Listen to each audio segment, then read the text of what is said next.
Good morning and welcome to the 16th meeting of the Welfare Reform Committee for 2013. Especially welcome at this earlier than normal kick-off time. Michael McMahon has had to tender his apologies. Unfortunately, he's attending a funeral today, so that's why I'm convening the meeting, and we'll get to that bit in a minute. Alec, can I welcome Jackie Bailey as his substitute? And could everyone please make sure that their mobile phones and other electronic devices are turned off? Mr Johnson. Agenda item 1 is whether to take item 3 in private. Item 3 is to consider whether the committee wishes to bid for a debate in the Chamber next year. Are we agreed that we'll take that in private? Agreed. Okay.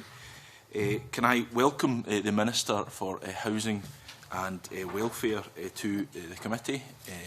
Margaret's a former member of the committee, of course, so she's welcome back. Can also welcome her officials, Anne McVie, Team Leader, Welfare Division, who is also a well-kent face to this committee, and Susan Anton, Economist in Welfare Analysis. And you're also very welcome, and thank you for attending again at this early juncture.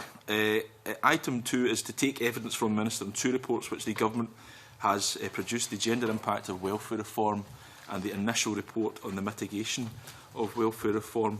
And I wonder, Minister, if you could set out what you feel are the important conclusions from these reports before we take questions from members. Thank you, Convener. I think I'll start by reiterating that the cuts and changes being pursued by the UK Government don't reflect the values or beliefs of the Scottish Government or of the Scottish people. And the USA initiative led by this committee reinforces that message. Hearing first-hand, I think, the reality of what the cuts mean to individuals and families across Scotland is really quite harrowing, and it's not isolated cases, that we're very well aware of that. And however, unfortunately, the UK Government is carrying on with their programme of reforms regardless. Our annual report, which is part of the process agreed under the Welfare Reform Provision Scotland Act, sets out the key impacts of the reforms in Scotland, information around the areas for which we have legislative competence, such as the Scottish Welfare Fund, Council Tax Reduction Scheme and passported benefits, and the actions we're taking to mitigate the impacts where we can. Overall, our analysis estimates that the cuts and changes to the welfare system could result in the Scottish Welfare Bill being reduced by over £4.5 billion by 2015. And I know this is broadly in line with the analysis commissioned by the committee earlier this year. We're also taking steps to better understand the impact of key changes, such as the introduction of universal credit. And we've produced a series of research papers which have focused on household benefit payments, the move to monthly payments and the move to online claims. And these are all areas of concern, and there has been some worrying findings. For example, the move from individual to household payments is likely to impact on women, with potentially less money being spent on children. And in order to better understand the longer-term impacts, we have also commissioned research to explore the impact of welfare reform on a diverse sample of households in Scotland over the next 3 years. The study will follow 30 households, and the sample will include households with disabled adults, lone parents and those with children, and we'll share the findings from this research in future annual reports. In addition to this, we're also looking at the specific impacts on certain groups in Scotland. The gender impact paper published earlier this year highlights a range of changes which are set to have a significant impact on women in Scotland, particularly those with caring responsibilities for children. And the changes include the freeze in child benefit and updating by 1%, the reduction in the proportion of childcare costs covered by working tax credit, and the removal of the baby element of child tax credits. And we know that research from the Institute for Fiscal Studies shows that welfare reform will result in losses for lone parents, 90% of whom are women. And lone mothers are expected to lose 8.5% of their net income. I mentioned already the concern in relation to the way in which universal credit will be paid, but there are other aspects which are likely to have a negative impact. For example, universal credit is likely to reduce the incentive to work for second earners in households. Many of those will be women. Many of these changes are affecting women now, and more are still to come. This takes me to what we're doing to help those affected.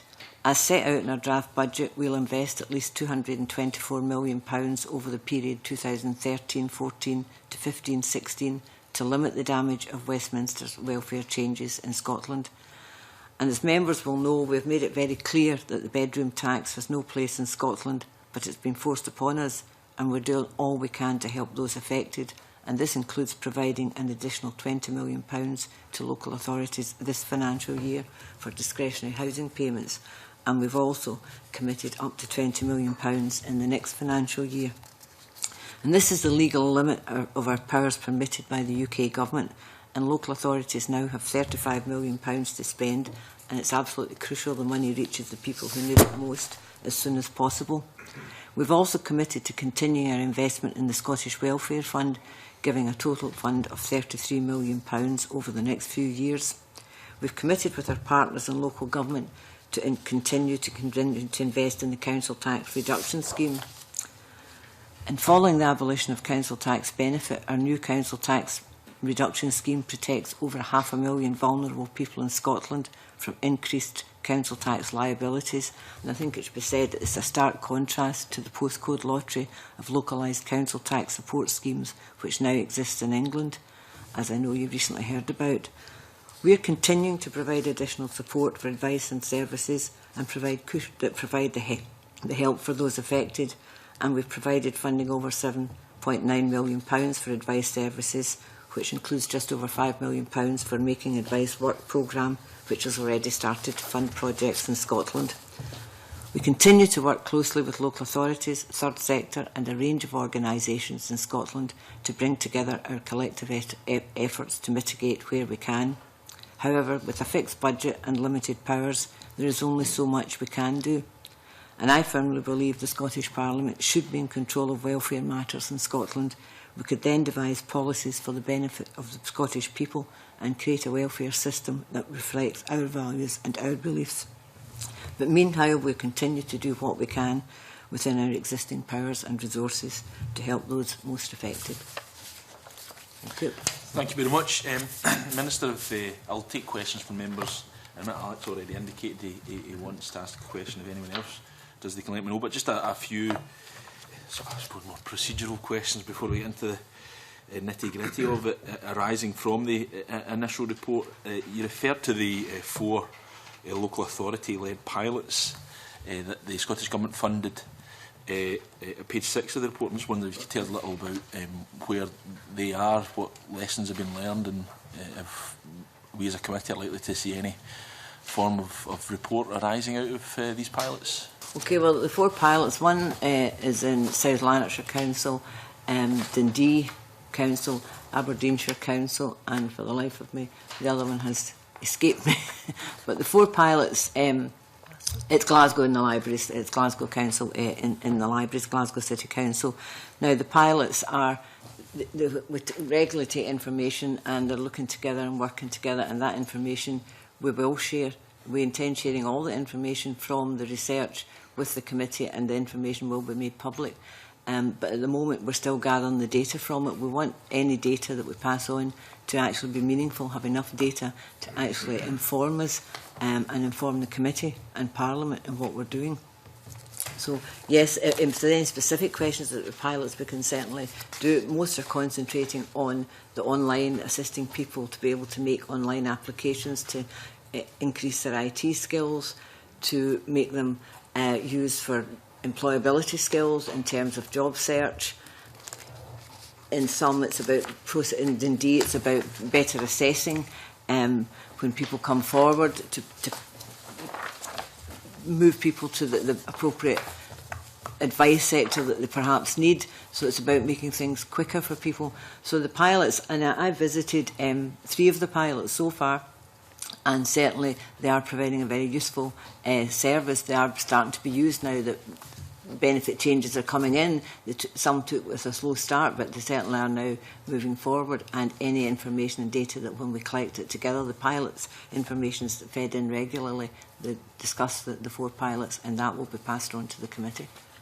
That's appreciated. And similarly, at page 11, you refer to the first report of the Operation Scottish Welfare Fund being anticipated in autumn 2013. And we know that's coming shortly. I just wonder if we could get an update on that. I think we're going to publish this very the soon. Update is I think it's a very loose interpretation of autumn, because there have been some difficulties with the IT systems. It's been a bit later than we might have originally hoped for, but we still expect that should be published this side of the end of the calendar year. So very, very, very end of autumn. Well, it's been a good year, I suppose. But I think we can say that we're seeing increases now since we've looked at the guidance and we've spoken to local authorities, so the uptake is beginning to increase now, and we would hope that when the report is published that will be demonstrated. And after the first quarterly report is published, we'll get on a regular cycle of producing quarterly reports, and that'll be they will be, after the first one it should become more frequent, and then not too much of a delay once we get that all up and running. Okay, and similarly, in terms of the data out of the council tax reduction scheme, covering the first 6 months of its operation, is that sort of coming soon as well? Yes, similar timescale. It's helpful. I've got a question from Alec. Okay. Good morning, Minister. If we look at the broad headline budget figures from Westminster on welfare and its costs, the current cost of the welfare bill is £200 billion a year, and it's forecast to rise at CPI or greater in the next few years. And today, when we talk about the Scottish figures, you tell us that it's likely to show a £4.5 billion reduction in Scotland over till the year 2014-15, and an estimated £1.6 billion a year being taken out of the Scottish economy. How do we reconcile these two figures? Why is one figure rising and yet the figures we're talking about in Scotland falling? Sorry, can you repeat that? The £4.5 billion coming out of the Scottish economy in the period to 2015? Yes. Over a 4-year period? What I'm talking about here is the headline UK budget figures tell us that the welfare budget is £200 billion and rising faster than CPI. And yet we're here talking about figures today in Scotland that you claim show a reduction. How's that reconcilable? I think that what we're seeing is that the figures that the research has shown is similar to the figures that this committee research shown as well, that there will be a reduction in the Scottish figures by £4.5 billion out of the Scottish economy. Those figures have come up in our research and in the research by this committee, the committee commissioned. So why is the headline figure in the UK budget rising and the figures you give us for Scotland are falling? The headline figure, I think we're talking about what's been lost out the Scottish economy under the current people currently claiming benefit just now. If they continue along those lines of claiming benefit, they lose out £4.5 billion. The figure you're talking about is over the UK in what they... It's the total welfare budget.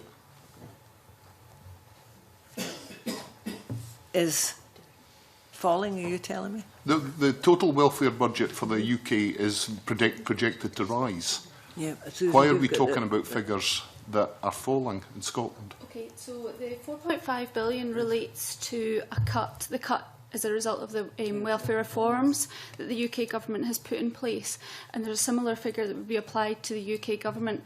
The research that we put forward and was published in the expert working group report as well highlighted that between 2011 and 12 up to 2017-18, which is the time period that the UK government budget follows, is rising from 17.1 to 19.7. So the welfare bill for Scotland is still rising over that period, but just by not as much as it would have had the cuts not taken place.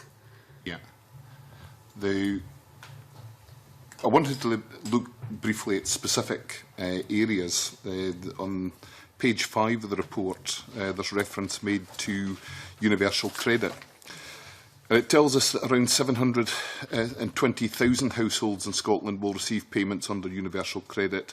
Of these, 260,000 households will experience a rise in income, averaging £162 or more per month, and a similar number, 260,000 households, will see their income fall by an average of £144 per month. That seems to me, when I do the sums, to show a net increase in the total amount of money that will be going to people who are moving on to universal credit. Is that one of the figures that you've taken into account when calculating the position in Scotland? The position in Scotland has taken into consideration all these figures. The headline 4.5 billion used budget figures that were produced in the HM Treasury's autumn statements and budget documents, and these figures, the rise and falls, are taken into consideration when the Treasury do their analysis to get to those figures, and then we've taken a proportion share for Scotland. Would it be right in thinking that when we look at these figures at the top of page 5 of the report, it does suggest that anybody who's going on to universal credit, on average, is likely to be better off rather than worse off? It depends on the individual circumstances, because there's also individuals who will find that there is no change. The broad figures that are given here is that a roughly equal number of people will see their income rise or reduce, but the average rise is higher than the average reduction, which indicates to me that overall the net figure would indicate that these total of 720,000 households in Scotland are likely to see an average increase in their income under universal credit.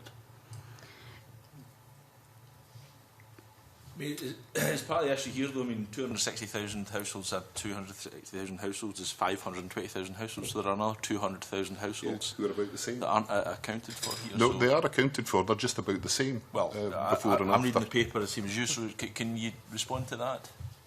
I think that under universal credit, DWP do expect that there will be more households to be better off under universal credit than under what they would have been under the current system. And that's DWP analysis that has shown that.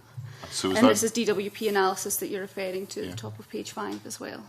So would the Minister therefore be questioning the accuracy of the DWP analysis?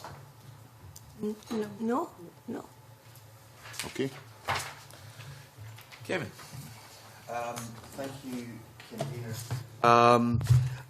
I'd like to look at the gender aspects and, in particular, the impact on children with the change to universal credit.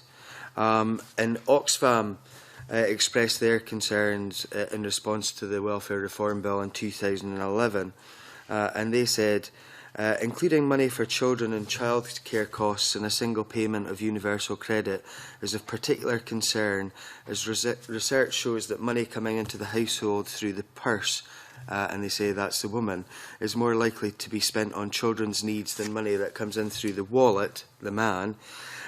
Consolidating these elements into a single payment runs the risk of transferring from purse to wallet compared with the current situation, which could have negative impacts upon children's welfare and on the distribution of resources within a household.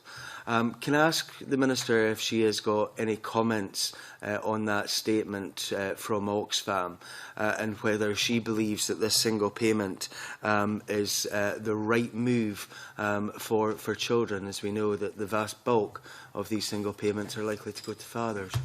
I think in the first instance, I would absolutely agree with what Oxfam are saying. They're not the only organisation that's made that very clear about the impact of the single payment to a household.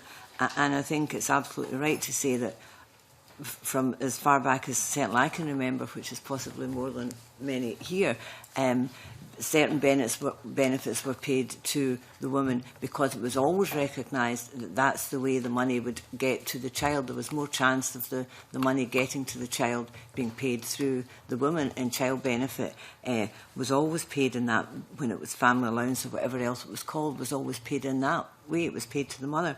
So I agree with that, and I mean, I think what the Deputy First Minister has already said, that's one area where we'd be looking at in an independent Scotland, is seeing if payments can be separated to ensure that payments, particularly where there's children involved, are being made to where there's the best chance of that money being spent on the children, and that is, in most cases, that is to the woman.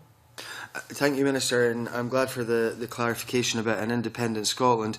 But at this moment in time, with the DWP as is, and obviously universal credit is not going to be rolled out as quickly as the DWP expected, because they've got themselves in a real fankle, I think. But when you have DWP officials like Pete Serrell, who appeared in front of the committee on the 14th of May, who said by consolidating the payments into a single household payment, in all probability that will mean that more payments, though not all by any means, will go to the father rather than to the mother. In purely mathematical or financial terms, that will mean that some money will not initially be in the pockets of mothers. I think that if you look at Oxfam's statements previously, I would be extremely worried that so many payments will not go directly to mothers and then onto children, as Oxfam have said. How do we change the attitudes of the DWP, who say that basically that it will be the norm, really, for payments to go to fathers? Well, I think we've certainly made the point, and the Deputy First Minister's also made the point in any discussions we have with the DWP about our concerns regarding this. And I think it is about, we're collecting the analysis and the data, but it's one of the kind of situations we don't want to be able to say, we told you so, because the last thing we want to see is more children being pushed into poverty. And that's unfortunately what's likely to happen with this. In changing the attitude of the DWP, I would like to have an answer to that, to how it could change their attitude, but I think we have to keep telling them, make them aware.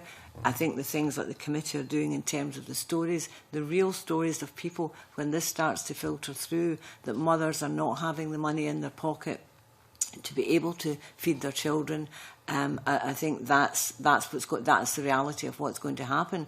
I think people in low incomes are very good at budgeting, and I think it's sometimes insulting to suggest that they can't manage their finances.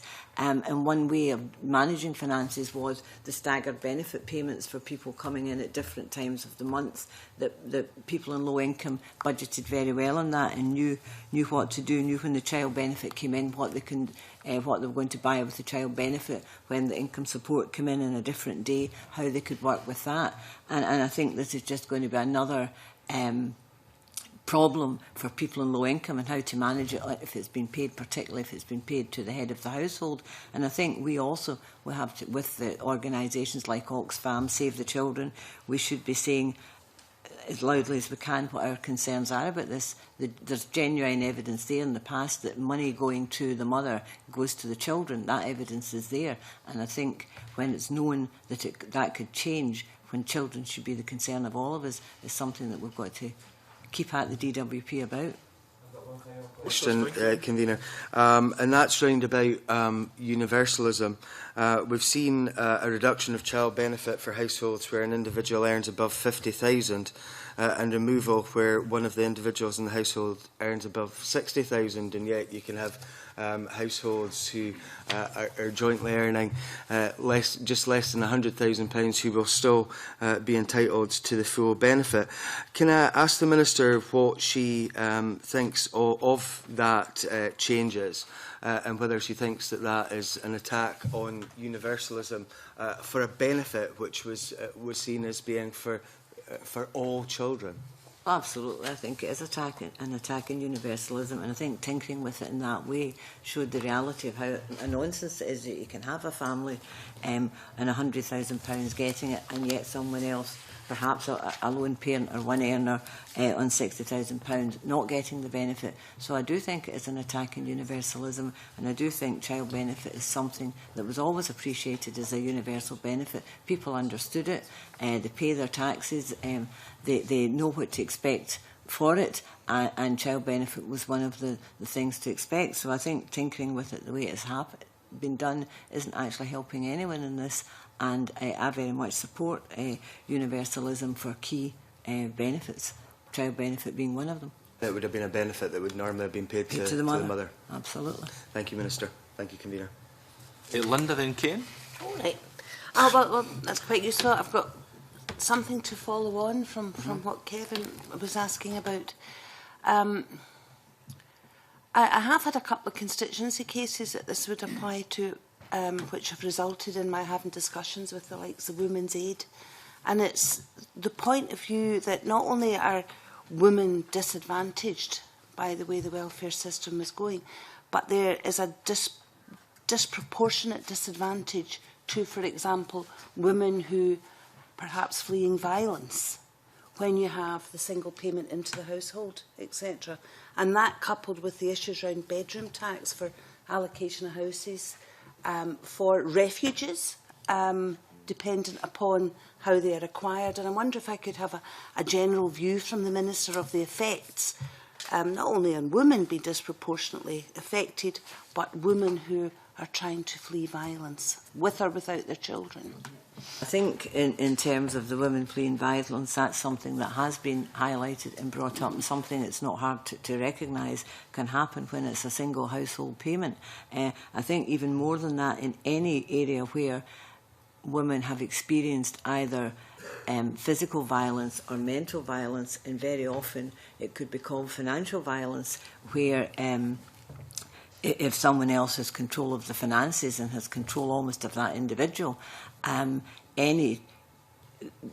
single payment is going to have a huge impact on them. And also there'll be issues surrounding when someone does flee violence, how the payments are set up again in the individual's own name. So there's going to be huge issues around that, and something that obviously we'll be gathering the data on and looking at.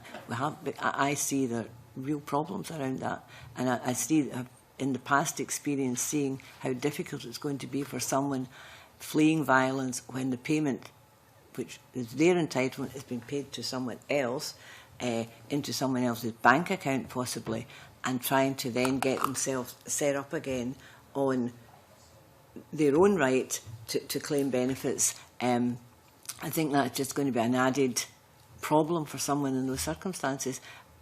It's always a problem when someone flees violence, anybody separating, even getting their benefits sorted out. It's going to be more difficult now when their payment's being paid possibly to someone else. So we are looking at a potential study by government as an arm of what's already being researched. Yep. We'll be looking at how it's impacting. The whole gender issue is being looked at, and that's one of the areas that's looked at as well, is women fleeing violence. Thank you. I have a more general question, Convener. Yeah.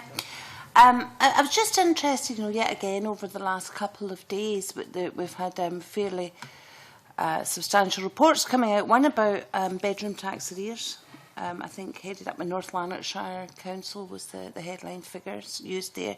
But then we also heard that there's been postponement of the introduction of PIP again, and all these things. And I'm just interested as to how these announcements of postponements, for example, being made by the Westminster Government over and over again, reflecting the confusion that's going on there, and the lack of readiness for introduction of these changes. And then, we hear reports of how it's affecting Scotland in so many different ways. I just wonder what kind of discussions the Scottish Government is able to have with Westminster about these things. What kind of notice do you get, for example, of postponements? Is there a wish for partnership working and this kind of thing? How does it affect the plans that the Scottish Government has in mitigation terms, budgets, as well as operations? I think this has always been the issue in terms of in producing our report and producing the data and knowing what's happened. We're not consulted on the timescale or what's happening. Very often we're hearing it last minute, but we do have, there is now regular contact, and perhaps Anne might want to add to this. There is regular contact between, at official level, between the Scottish Government and the UK Government to try and get the information as soon as we can, that we can then feed into our processes and what we're doing. Initially, I think, am I right in saying it was a lot worse in terms of the PIP when we tried to get information for the passporting benefits and things? It was just holding everything up here. But I think that has improved slightly, unless Anne could tell us it's different now. No, we do have certainly regular dialogue about these types of issues, but that doesn't necessarily mean that we have forewarning of specific announcements that are made by DWP ministers. I have an announcement to make. I've been handing a note to the broadcast. People are going to say they have to put the blinds down because they're going to lose the broadcast pitch. I don't know how these things work, but apparently the blinds are going to. And they're rather noisy, so I wanted to let the Minister and questioners know so they weren't being disturbed. Linda, do you have another question? I think you threw me there. It was always my plan. No, I don't. You're finished. Okay, Ken. Thanks very much. Shall I wait till the blinds are fully down? No, go for it. You're loud enough. Thanks very much, Kavina. Thank you, Minister. The government's report on the gender impact of wealth reform is quite worrying. Clearly, these reforms are having a very disproportionate effect on women. Can I ask, has the Scottish Government's response been to alter the Scottish Government's policy? In other words, the Scottish Government targeting its support to disproportionately benefit women at all? I think what we've in our support is targeted at low-income families. Our support in terms of our living wage, in terms of our Scottish Welfare Fund, the Child Tax Reduction Scheme, all of those in terms of our social wage helps women as well as other sectors. So yes, but if you're saying, are we taking money from one section and putting it specifically to women in a particular group, I think you need to be more specific what you're asking. That we've got our early years change fund, we've got all that's going on in education, we've got what we're doing with supporting parents, lone parents working with groups, the family partnerships. So there's lots of other things ongoing. If you're specifically asking me about welfare, Scottish Welfare Fund, if you could be specific what you're actually. You know, it's just this is a very interesting report, and I think a very strong one that shows that women are being disproportionately affected. Yeah. So I was just trying to work out, the Scottish Government has produced this report. In what way has this report influenced Scottish Government policy? The report reveals that women are disproportionately affected. I would have thought that the response therefore would be for the Scottish Government to target women. But I don't see, it seems to have been an informative report, it doesn't seem to have influenced policy in any way. Well, the Scottish Government, this is about the UK benefit system and the impact it's having on people in Scotland. I think that's the first thing we're saying about the welfare reforms and the impact it's having on women in Scotland. As I said in my opening remarks, we are not in charge of the benefit system. We think we should be. If we were, we certainly would ensure that women weren't disadvantaged in the way we are. We've said clearly we'd look at how we could separate, and have said to the UK Government we don't think it's a good idea to pay a single household income. That should be separated out. We've made our views on child benefit very clear. We think it should be a universal benefit and it should still be paid to women, and that's what we would do if we had charge of the welfare system, which we don't have. We're looking, as you'll be aware, about getting more women into the workplace. We're looking at childcare for women, more hours of childcare. So we're doing what we can within our powers for women, and what we're saying is, here is what the UK welfare system is doing. We're doing it in fuel poverty, which also helps women, it helps children, it gives people more money in their pocket. So until we are in charge of the welfare system, we can't sort this properly. And that's what this report is indicating. It's indicating here is what the UK Government's welfare reforms are doing, and here's the impact it's going to have on women. We're also going to look at the impact it's going to have on disabled people. That's what we were asked to do by this committee, was to look at what the impacts of these changes will have in our committee, and where we can mitigate, we are doing it. No, indeed, as well as having a disproportionate effect on women, I think we all know that the cuts disproportionately affect the disabled. I think we also can see from the government's own evidence that certain local authorities, that deprivation is centred in certain local authorities, and so there's a geographical inequality too. Now, the government's produced a report which reveals some of this inequality and reveals the impact of this policy. The Scottish Government has introduced a council tax reduction scheme, it's introduced the Scottish Welfare Fund, and so is producing a number of policies specifically designed to either mitigate or alleviate these reforms. Are those policies themselves then targeted at any of those particular vulnerable groups, or is it simply a case that they are designed to target all vulnerable people? They're not targeted to they're not gender specific, they're not aimed at disabled people or anything specific like that? No, the council tax reduction scheme is not gender specific. The Scottish Welfare Funds, in terms of the community care grants, where there's exceptional pressure in families, will be more women will benefit from that than men. We will be ensuring that any woman, and with the new guidance in the Scottish Welfare Fund, to ensure that any woman who presents as vulnerable has access to that fund, and the fund is sufficient to ensure that payments are made out to women. The council tax reduction scheme covers, as you'll be aware, pensioners as well, who are vulnerable groups. It targets vulnerable people and people in a low income. That was the whole purpose of the council tax reduction scheme. It was to compensate those who were previously in receipt of council tax benefit and to help them. And that's the way it is. It can't be done in any other way, the council tax reduction scheme. Just to conclude this point, the report itself is very informative and very helpful. But what I'm trying to establish, it does not seem to have influenced Scottish Government policy itself. Am I right? This report is just published and it will influence Scottish Government policy. And specifically, will it influence? It will influence the Scottish Government policy. We look at across the board in terms of our early years funding, our childcare, encouraging women into work. We've already had a conference with the STUC about getting women into work. We will continue to support and to lobby the UK Government about payments to women. We will look at this. This report is showing that the changes imposed by the UK Government are going to negatively impact on women, and this will not just be women in Scotland, it will be women in the rest of the UK. Our remit from this committee was to look at the impacts on the people of Scotland on UK changes, and that's precisely what the report has done. And it will inform how we take things forward, and it will particularly inform how we take things forward in an independent Scotland. At the end of the report, in fact, the very last paragraph of the report, on page 33, the report specifically highlights the fact that it's not just welfare reforms which disadvantage women.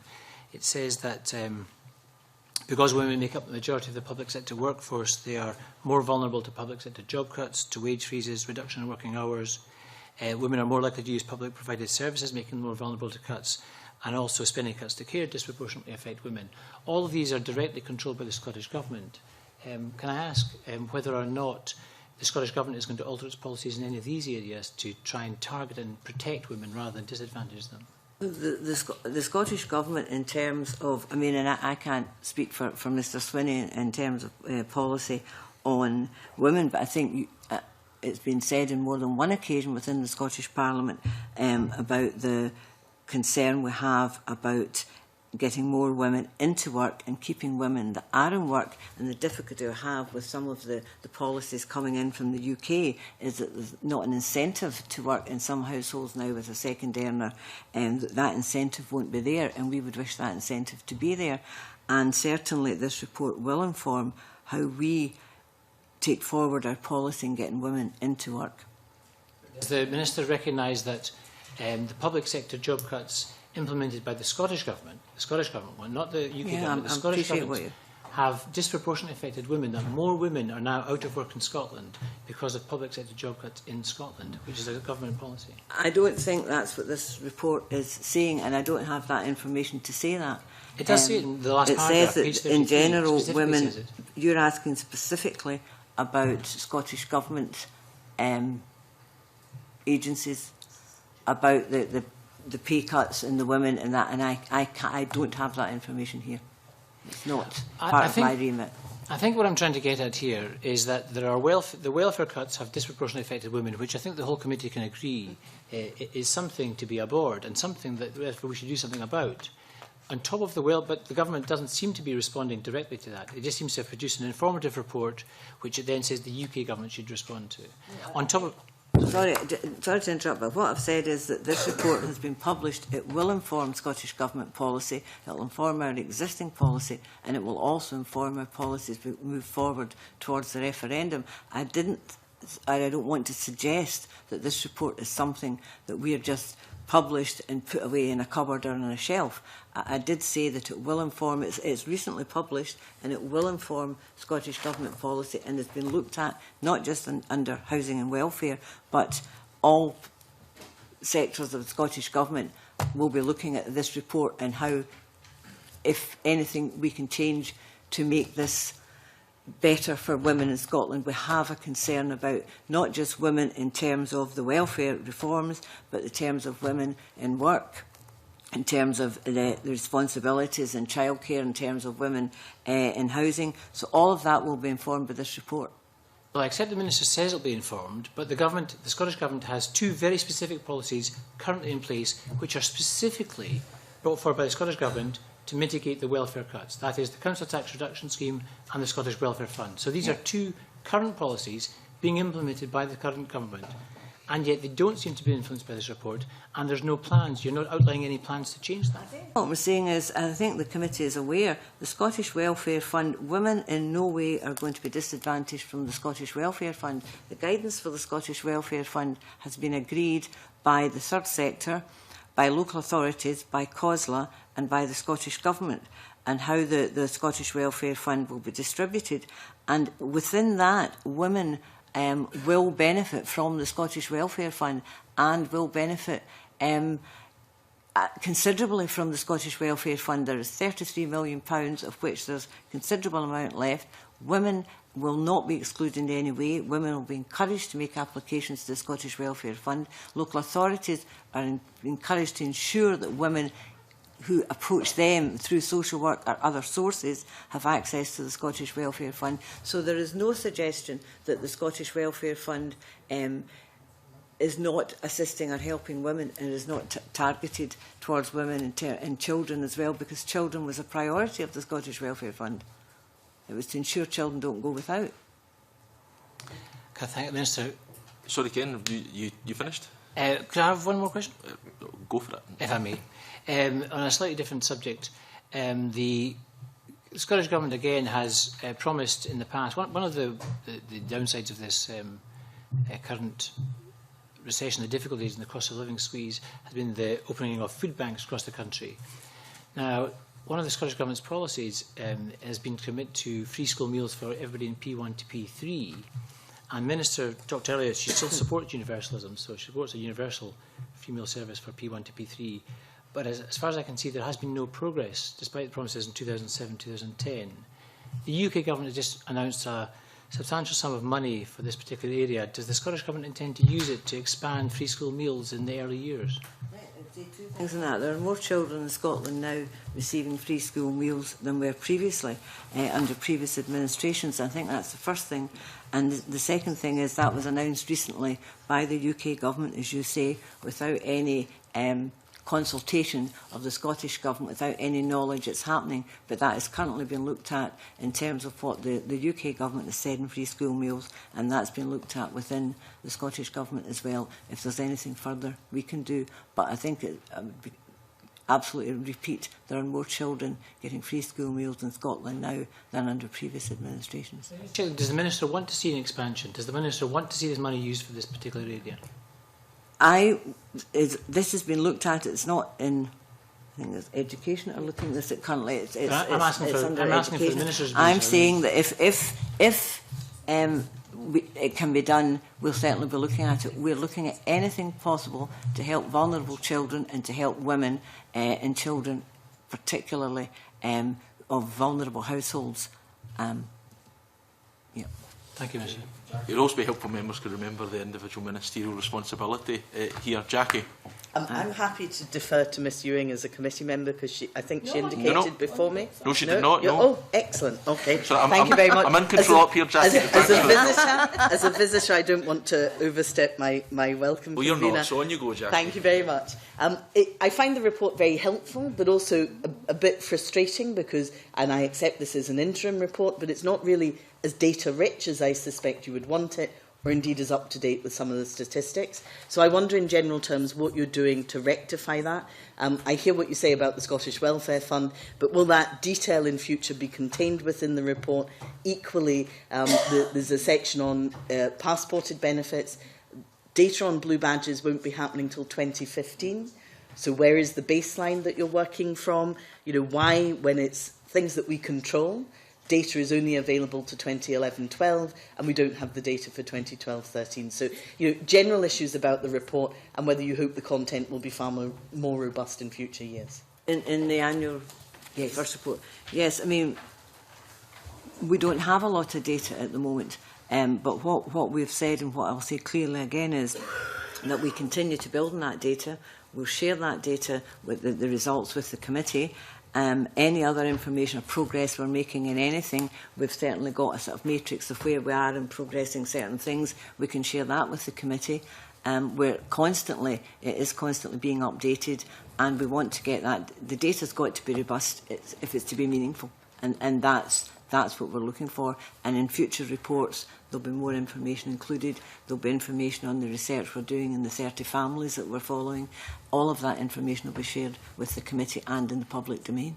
Are you confident there will be baseline data for everything? And the reason I'm asking this is because there was a commitment made by the government when I was briefly on this committee previously, that certainly in the transition from, say, DLA to PIP, which we know is accompanied by a 20% cut, that those with existing eligibility to passported benefits would retain that eligibility. Yet in Annex B, I see no mechanism of recording that.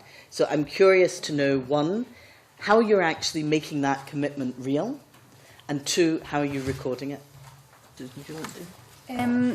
The individual recording for the different passport benefits is done in different ways depending upon which passport benefit you're looking at. And that's just a legacy of how they've been built up over time.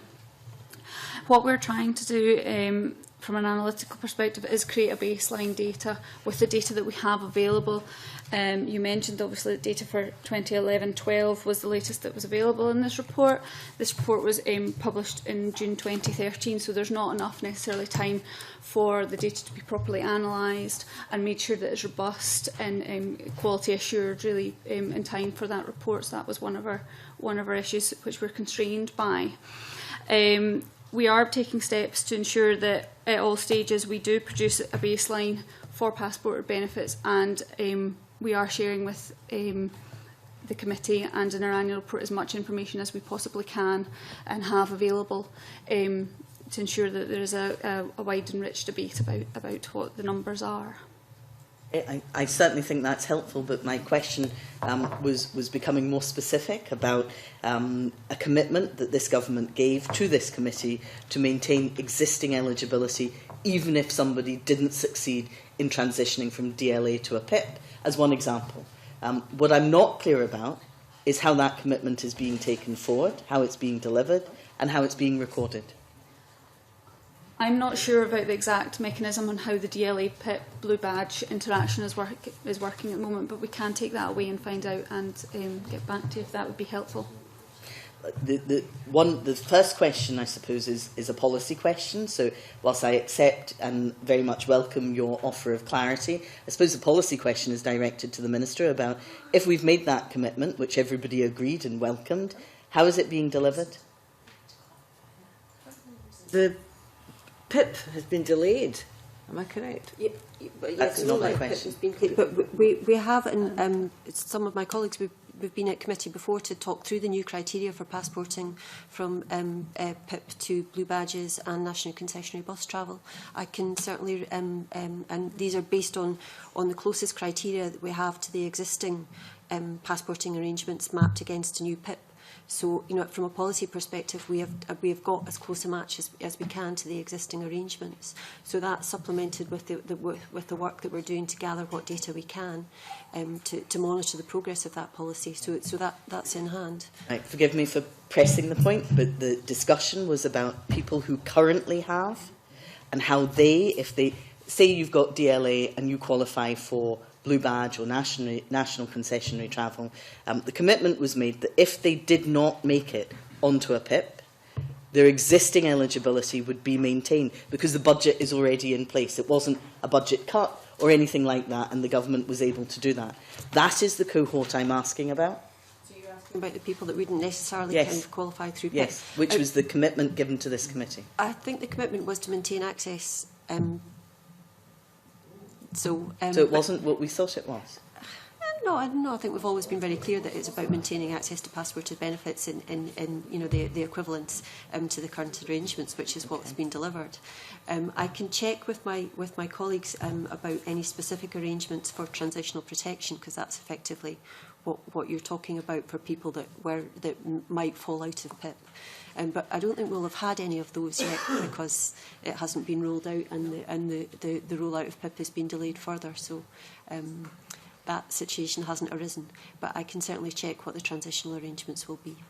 Thank you very much. Can I move on to the bedroom tax, convener? The Minister in her opening statement talked about the £20 million available this year and indeed announced in place for next year as part of the budget. Can I ask, if a council has already topped up their discretionary housing pot by the maximum allowed, by 1.5 times what the DWP have given them, what is the position with the money that was given by the Scottish Government? The money that was given by the Scottish Government was to allow every local authority, sufficient to each local authority to allow them to top up to the maximum. So if a council had already said that they would top up to the maximum, they haven't lost out, they got topped up to the maximum. So every local authority got sufficient to do that topping up. Sure. But what I'm asking is if in the case of, let's take my own local authority of Western Berkshire, that is topped up to the absolute maximum, what happens and what is the understanding of their share of the Scottish Government's £20 million? Their share is to top up. They do not lose out. No, they've already said they would top up. Or if they've topped up, they then get their share. Okay. What can they spend it on? They can. The discretionary housing payment that has come from the money from the Scottish Government to the local authorities is to be able to allow them to top up their discretionary housing payments to the maximum. You're suggesting a council has already topped it up to the maximum. I've had this discussion with other councils, and they have said they committed in their budget to top it up to the maximum, but now the Scottish Government has given them the money to do so, they can use their own money for some other purpose. But if they've already topped up, they've taken that decision, the money that's coming in is free and available to do what they want with. No, the money is coming in is for discretionary housing payments to top it up to the maximum. However they do, I mean, I'm not going to get into playing semantics here with we give a council 20,000, they've already committed 20,000, they've then got their own 20,000, which they haven't. They've said they'll top up. It hasn't been spent yet because it doesn't work that way. People have to make their applications for discretionary housing payment. It's not a payment that you get in a lump. Individuals make their claim for it, and councils set enough money aside to top it up to the maximum. And the options we had was giving every local authority to top up to the maximum, or the ones that had topped up to them had already said they would top up to the maximum, losing out. They then will get the money which allows them to top up to the maximum, and they have, if they've already said they would do so with their own funding, then they've got that funding too. So there would be no impediment to a council, say, setting up a housing sustainability fund or a preventing homelessness fund? I'm not going to make any things what councils can and can't do. But there's no impediment to them doing that? Well, what I'm saying is that the Scottish Government, what they do with their own money is their business. I don't know how local government works. What I'm saying is that we have given money to allow every local authority to top up to the maximum.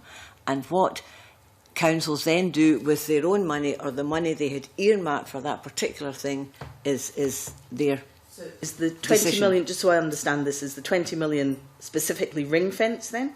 Is 20 million is provided. It come from me. I want to use the word ring fencing. If it's not ring fenced, it's given to local authorities to allow them to top up their discretionary housing payments to the maximum. That's interesting. So there would be no impediment to a council deciding of its own right to provide additional resource for a housing sustainability fund. Something that I would have thought as Housing Minister you would welcome. Sorry, Convener, there's so much chatter in the background I can't hear the Minister. Well, what I'm saying is that councils, any action that local authorities wish to take within their budgets to mitigate council tax, any of the welfare reforms, is their decision. And obviously we all welcome any... And the fact that the Scottish Government is giving the money to top up to the maximum allows local authorities to have money available that they had, or some local authorities couldn't top up to the maximum, they didn't have that funding. Thank you very much for that response. One final question, Convener, just on a wider issue. I just want to clarify that a bit further. So essentially, the situation with this funding is that there is a legal impediment in terms of topping up beyond the amount that the Scottish Government has provided, and that legal impediment is set by Westminster, presumably. Housing payments can only be topped up to the 1.5 times, and that figure is what how we arrived at the £20 million. So no local authority can give more than that in discretionary housing payments, because discretionary housing payments is part of social security and is a reserved matter and can't be topped up to more than that. Discretionary housing payments are paid to the individuals as well, and they have to make the application, so it's not just people because of the bedroom tax. It can be paid to other people in receipt of housing benefit and a shortfall in their rent. I'm not quite sure what I don't know what other things local authority can do in terms of that, but what they can't do is top up discretionary housing payments any more than the 1.5 times. Seems clear to me, Jackie. Can I thank the Convener for that clarification? However, he would also accept that there is no impediment to a local authority, which was confirmed by the Minister, providing additional resources, particularly in terms of housing prevention and homelessness. Well, you seem to be doing some of the sweeping up. Can I move us on to a wider issue that the Minister raised? And she talks, of course, about having the powers to be in charge of welfare completely. Could I ask her, given that that's her aspiration, what does she anticipate would be the size of the welfare budget?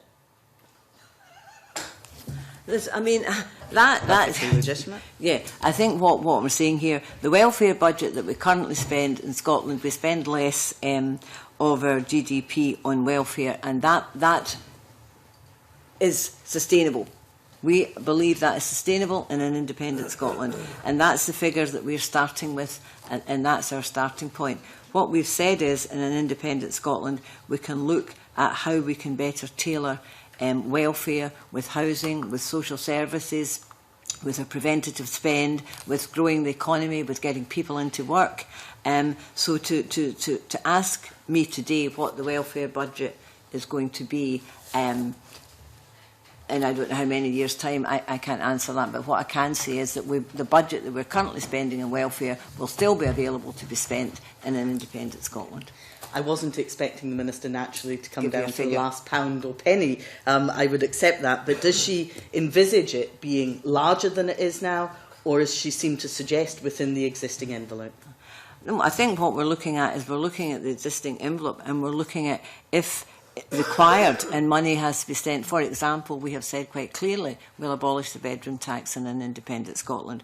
We've also looked at where we've said that we do think child benefit should be a universal benefit in an independent Scotland. So those are the kind of issues that we'd be looking at. But we're also looking at, it's got to be looked hand in hand with growing the economy, with getting people into work. And looking at, once we can get people into work and support them properly into real work, so some people will come off the system, and therefore there'll be more money available for those that can't work, because I think we have to recognise that not everybody can work, and they're entitled to a decent standard of living and a quality of living within the system, and shouldn't be felt the way that they, in many cases, they are just now in the stories that have been heard at this committee. So, yes, absolutely. I'm not going to say the budget is going to be bigger or smaller. It may be larger, but we'll be growing the economy to be able to support that. And that's the whole point of looking at everything together, is having charge of our own economy. It doesn't come in isolation. I was clear up until that last point, because I had understood you to suggest that it was within the existing envelope and you would seek through employment to get people out of benefit dependency. You're now saying it might be less, it might be more. No, so I'm I said clear on our starting point, you asked for baseline on a number of occasions. The baseline is the existing envelope. That's what we have, and that's what we'd start with in an independent Scotland. What we would look for in an independent Scotland, I'm sure will happen, is that we'd be able to grow our own economy, and we would get more people into work, because we all want to see more people working. We all recognise that working is better, and people should be better off working, and we look at that. But also, I think we want to say very clearly that people who can't work and are unable to work, either be caring responsibilities, or whether they're health-wise unable to work, that's got to be recognised, and we say that, and they have to have a decent standard of living and a quality of life as well. Thank you, Minister. Thank you, Convener, and good morning, Minister. Just picking up on a couple of points and expanding on a few. In terms of the council tax reduction scheme, of course, the Westminster Government's 10% cut has not been passed on to the people of Scotland, thanks to the determination of the Scottish Government to ensure that did not happen. Now, in terms of the current initial report of June 2013, I mean, obviously, what I would say is, in terms of both of these reports and also the gender impact report, they're both early doors. I mean, we're looking at measures that have only just come into play, or in fact are not yet in place. So I think that's an important context of the reports. But we had a discussion about the impact of the council tax reduction scheme on females. And I'm looking at some SPICE information, looking at the previous system, whereby there were figures given for the number of, for example, single female households who benefited from the previous scheme, which was at 100%. And if we had gone with Westminster, we'd now be at 90%, but thankfully is remaining at 100%. And I just wonder if you could confirm that when we go forward with further reports on, for example, the council tax reduction scheme, we will have this similar breakdown for the impact on single female households and female households with a dependent child, because I think that's very important information for the government, for the public, to see what impact this measure is having.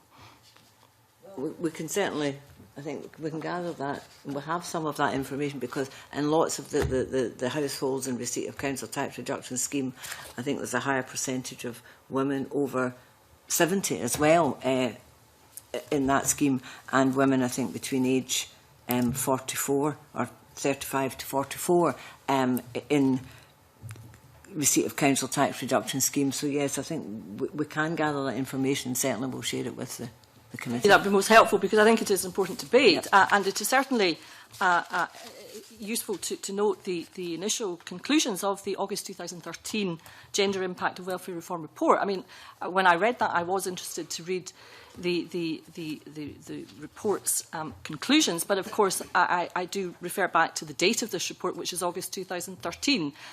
So I think we need to gather more information as time passes, with these measures either coming into effect in April this year or still to come into effect with respect, for example, to universal credit. And we've heard of further delays over the last few days, as has been referred to, with the implementation of universal credit. And it wouldn't surprise me in the slightest that we might hear of even further delays with that project.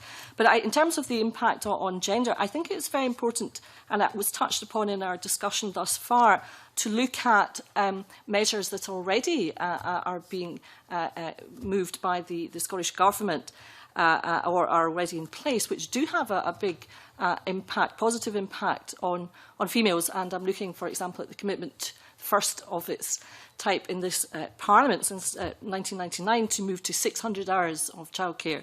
We look at the social wage. I think the Minister referred to that briefly, where we look at measures such as the council tax freeze, free prescriptions, free personal care, concessionary travel. All these things are very important. They're very important to females in Scotland, and I think it would be rather unfair in terms of telling only part of the picture if these important day-to-day measures were not mentioned. But my question to the Minister in terms of the other issue that came about was, mitigation versus having the power to do something. Does the Minister feel that it would be at all conceivable for this Scottish Government, or indeed any Scottish Government, to seek to mitigate all of the negative impacts of the Westminster Government's welfare reforms? No, I think we've been very clear from the outset that we can't mitigate all of Westminster's welfare reforms. Indicated earlier about the research about £4.5 billion coming out of the Scottish economy. I think we've been clear where we can mitigate, we have mitigated, and we continue to look at methods of mitigating. We're not a government that's going to sit and do nothing, and that's why the mitigation is so important. But I think where we can, we will mitigate and have mitigated, and we continue to look at other methods of mitigating. But we have to be absolutely clear, we can't make up for all of these reforms. We cannot mitigate it all. I mean, I would presume in that respect that it is not simply because of the fact that the Scottish Government has a fixed budget at this time, so that presumably if you spend more mitigating what are reserved matters, you are spending less of the devolved budget on devolved matters, so something is going to suffer as a result of increased mitigation of measures coming from Westminster. Therefore, it would seem to me, and I guess the Minister will agree with this, that really, in order to do something about these negative policies from Westminster, which I think we've heard calls for this morning, that doing something about concretely must mean, in terms of any rational approach, taking powers ourselves over these crucial policy areas for this Parliament. Yeah. Well, I think I made that clear in my opening statement, and that certainly I think the way ahead is to be able to have the full control of the welfare system in Scotland, and not just the welfare system, our tax-raising system and our economy in Scotland. But in the meantime, we can't sit back, and we've seen the reports, the impacts of welfare reform. We can't sit back and see the most vulnerable people being affected the way they are so negatively. And I think it is important that we do something to help where we can, and that's what we'll continue to do. But it is absolutely right, we are in a fixed budget, and if we take money, for example, to mitigate one aspect, then it has to come from somewhere else. When you only have a fixed budget and can't raise the money elsewhere, then that's what happens. And I think people understand that. They absolutely understand it when you've got a fixed budget. It's some ways you're moving it from one side to the other. Lastly, if I may comment just on the issue of the discretionary housing payments and the maximum limits set. I mean, my understanding is that the maximum limits are again set by Westminster Government, a government that this country didn't actually vote for. But so that again is set by a Labour government. There we go. Thank you for that clarification from Kevin Stewart. So again, the question is in terms of what we can do, even in mitigation, our hands are tied behind our back in terms of what we can do further to these maximum limits set by successive Labour and Tory Westminster governments. Yeah, clearly what I said at the outset is the bedroom tax and discretionary housing payments remain a reserved matter. It's part of social security legislation, and there are very strict rules around it about how it can be topped up. So we have done what we can by looking at what can we as a government do to help mitigate the bedroom tax, and that's the £20 million. Thank you, Minister. Thank you, Convener. I thank the Minister for her time today. Thank colleagues for their questions. We now move into private session.